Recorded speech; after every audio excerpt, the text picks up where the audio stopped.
좋은 책을 읽는다는 것은 과거의 가장 훌륭한 사람들과 대화하는 것이다. 프랑스의 철학자 몽테뉴는 가장 값싼 방법으로 가장 오랫동안 즐거움을 느낄 수 있는 방법은 독서다 라고 말했다. 책을 읽으면 생각의 폭이 넓어지고 통찰력, 집중력, 사고력도 높아진다. 더불어 책 속에 흠뻑 녹아있는 지식도 나의 것으로 만들 수 있다. 미래의 주인공이 되고 싶다면 호기심 가득한 눈으로 책을 읽어라. 책을 통해서만 인생의 혁신과 사고의 전환이 가능하다. 결국 인간이 간절히 소망하는 것들은 책 속에 가득하다. 책 속에 길이 있고 돈이 있고 행복이 있다. 유대인은 어려서부터 돈의 소중함과 돈이 만들어내는 힘을 배운다. 유대인들은 부자는 부자의 사고방식으로 부를 실천하는 사람들임을 강조한다. 돈을 벌려면 가난해도 부자의 줄에 서라고 말한다.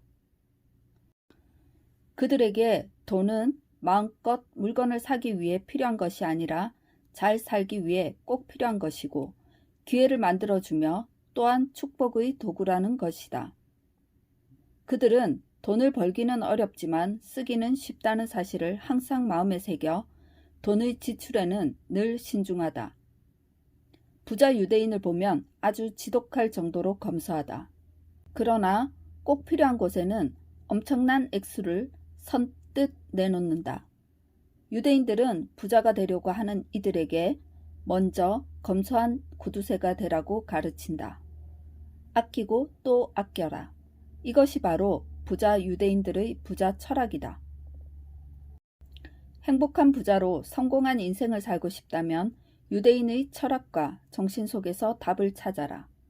힘들 때, 속상할 때, 지쳐 포기하고 싶을 때, 과속 질주하여 멈추고 싶을 때 유대인의 명언, 예화, 생활 철학을 기억하라. 한 젊은이가 있었다. 그는 집안이 너무 가난하여 어릴 때부터 공부를 제대로 하지 못했다. 그에게 작은 꿈이 있다면 도시에서 일하면서 집에도 도움이 되는 것이었다.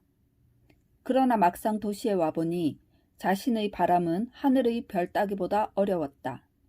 그 어느 누구도 그에게 손 내미는 사람이 없었다.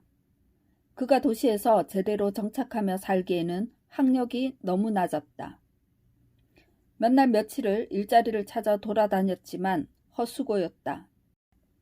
실망한 그는 지푸라기라도 잡는 심정으로 그 당시 유명한 은행가였던 로스에게 편지 한 통을 보냈다.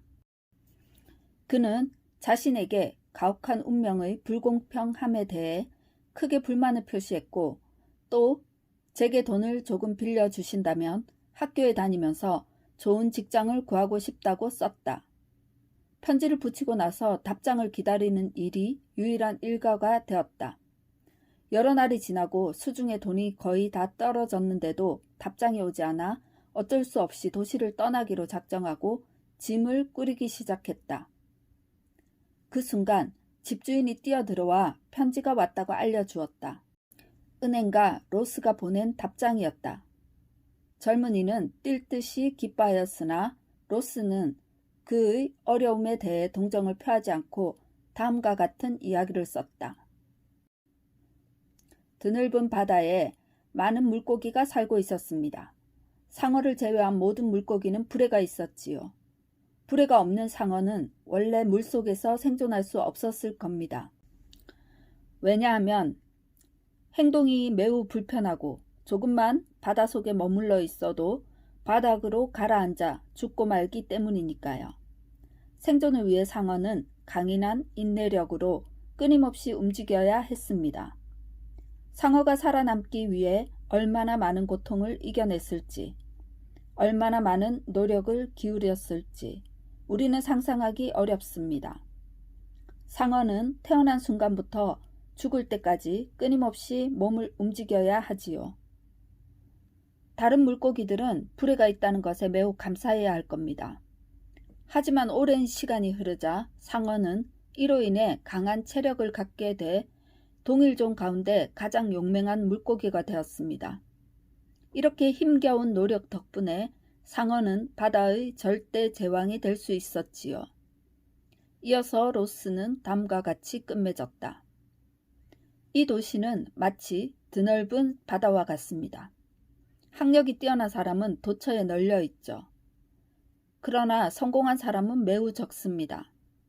당신은 지금 부레가 없는 물고기와 다를 바 없습니다. 그는 오랫도록 잠을 이루지 못했고 귓가에 로스의 말만 메아리쳤다.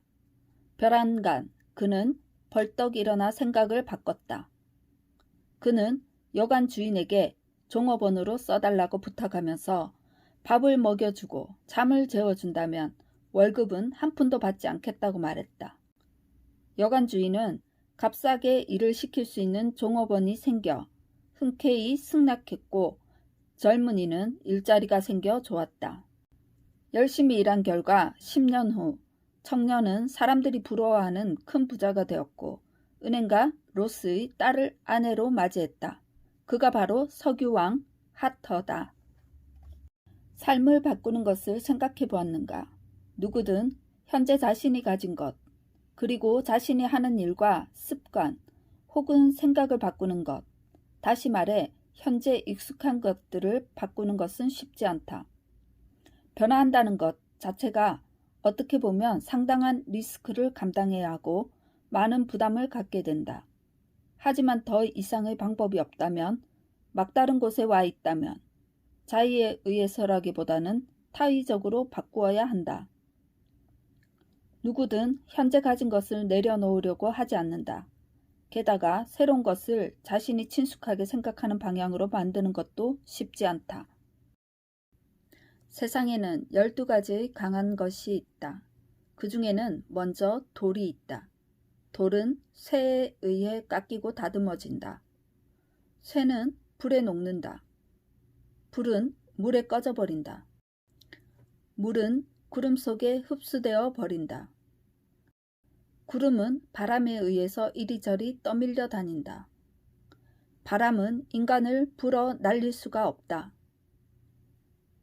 인간은 공포에 의해서 처참하게 무너진다. 공포는 술에 의해 잊혀진다. 술은 수면에 의해서 제거된다. 수면은 죽음만큼 강하지 못하다. 그 죽음조차도 사랑만큼은 이기지 못한다.